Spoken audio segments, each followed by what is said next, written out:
Hello friends, இந்த வீடியோவில் பக்ரீத்துக்கே ஸ்பெஷலான தக்கடி கொலக்கட்டை எப்படி செய்யலாம்னு பார்க்கலாம்.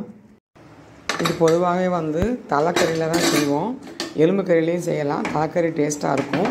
இப்போ நம்ம இதில் ஒரு ஆட்டோடைய தலையை குழம்பு செஞ்சு வச்சுருக்கிறோம். வழக்கமாக நம்ம கறி குழம்பு வைக்கிற அதே ப்ராசஸ் தான், அது ஒன்றும் ஸ்பெஷல் இல்லை. இப்போ நம்ம கொலக்கட்டைக்கு வேண்டிய பச்சரிசி மாவை எடுத்துக்கிட்டு அதில் அந்த குழம்பையும் கொஞ்சம் ஊற்றிக்கணும். நார்மலாக வெண்ணி ஊற்றி பிசைகிறது தான், கொஞ்சம் குழம்பையும் சேர்த்து ஊற்றி பிசைஞ்சு கொலக்கட்டை பிடிக்கிற பதத்துக்கு பிசைஞ்சு வச்சுக்கணும். அதுக்கப்புறமா இதை வேண்டிய ஷேப்பில் இந்த மாதிரி கொலக்கட்டை செஞ்சு வச்சுக்கிடணும். வேண்டிய ஷேப்பில் பண்ணுவோம். ஆனால் கொஞ்சம் சின்ன சின்ன பீசஸாக செஞ்சோம்னா வேகிறதுக்கு ஈஸியாக வேகவும் செய்யும், உப்பு வரப்பு இறங்கி இருக்கும். இப்போ லாஸ்ட்டில் 2-3 கொலக்கட்டை மாவை நல்லா ஒரு 1/2 லிட்டருக்கு மேலேயே தண்ணியில் கரைச்சி தண்ணியாக வச்சுக்கணும். இதை நம்ம லாஸ்ட்டில் ஊற்றுவோம். இப்போது இந்த தலைக்கறி குழம்புல நிறைய தண்ணி ஊற்றி பெருக்கணும். ஒரு 2-3-4 செம்பு ஊற்றலாம். நிறையா ஊற்றி அந்த கொலக்கட்டை வேகிற அளவுக்கு, கொலக்கட்டை அளவு செஞ்சிங்கன்னா ஒரு 4 பேருக்கு சாப்பிட்றதுக்கு இந்த கொலக்கட்டை இருக்கிற மாதிரி இருக்கும். அப்போனா நீங்கள் ஒரு 3 கப் மாவில் செய்யலாம். ஸோ இப்போ இதை நல்லா தண்ணியை பெருக்கி வச்சாச்சு. இதை நம்ம நல்லா கொதிக்கட்டும். தர நல்லா கொதிக்கணும். மூடி வச்சிடலாம். ஹை ஃப்ளேமில் வச்சு மூடி வைங்க. ரொம்ப கவனிக்க வேண்டிய முக்கியமான டிப்ஸு, நல்லா தரன்னு கொதிக்கும் போது ஒவ்வொரு கொலக்கட்டையாக எடுத்து பொறுமையாக போடணும். மொத்தமாக போட்டுறக்கூடாது.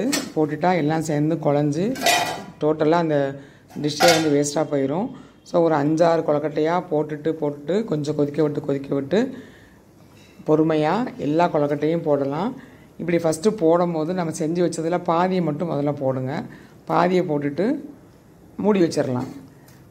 இப்போ நம்ம பாதியை போட்டு மூடி வைக்கும் போது அந்த குழம்புல அது அளவுக்கு ஸ்பேஸ் கிடச்சி வெந்துக்கிட்டு இருக்கும். அதுக்கப்புறம் ஒரு 5 நிமிஷம் 10 நிமிஷம், அது ஒரு 5 நிமிஷமாவது அந்த கொலக்கட்டை ஃபஸ்ட்டு பேட்ச் உள்ளே வெந்துக்கிட்டு அப்புறமா அதை நம்ம என்ன செய்யணும், செகண்ட் பேட்ச் அதுக்கப்புறமா போடணும். ஸோ இப்போ நம்ம மூடி வைக்கிறோம். ஃபஸ்ட் பேட்ச் தான் போய்கிட்டு இருக்குது. இது ரொம்ப முக்கியமான டிப்ஸ். ஏன்னு சொன்னால் மொத்தமாக போட்டால் ஸ்பேஸும் பத்தாது, வேகவும் செய்யாது. ஸோ மீதி பாதி இருக்குது, அடுத்து நம்ம போடுவோம். இப்போது பாதி வந்துட்டுருக்குது. இப்போ திறந்தாச்சு. ஓரளவுக்கு கொஞ்சம் கம்மியாகிட்டு பாருங்கள் அந்த குழம்பு.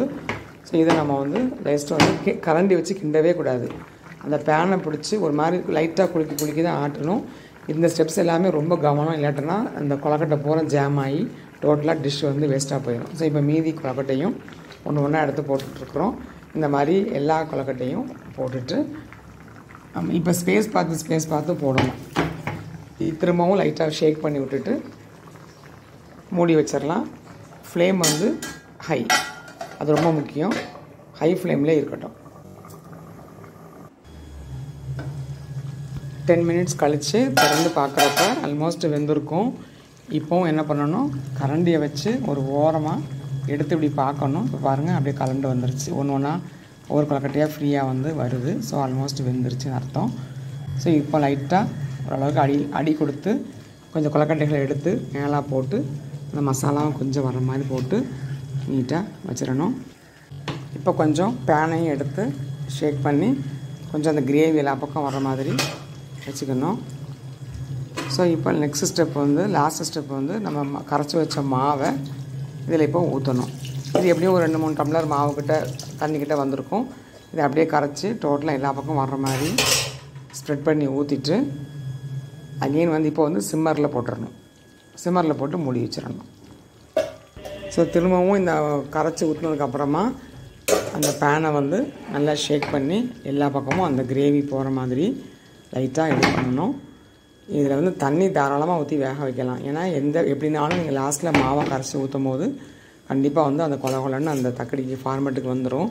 அதனால் தண்ணி தாராளமாக ஊற்றி, ஏன்னா கொலக்கட்டை வேகணும், அந்த மாதிரி நம்ம மைண்டில் வச்சுக்கிட்டு தண்ணியை தாராளமாக ஊற்றலாம். இப்போ பாருங்கள், இப்போ அந்த கிரேவியும் கொஞ்சம் நல்லா இப்போ கட்டியாக ஆயிடுச்சு.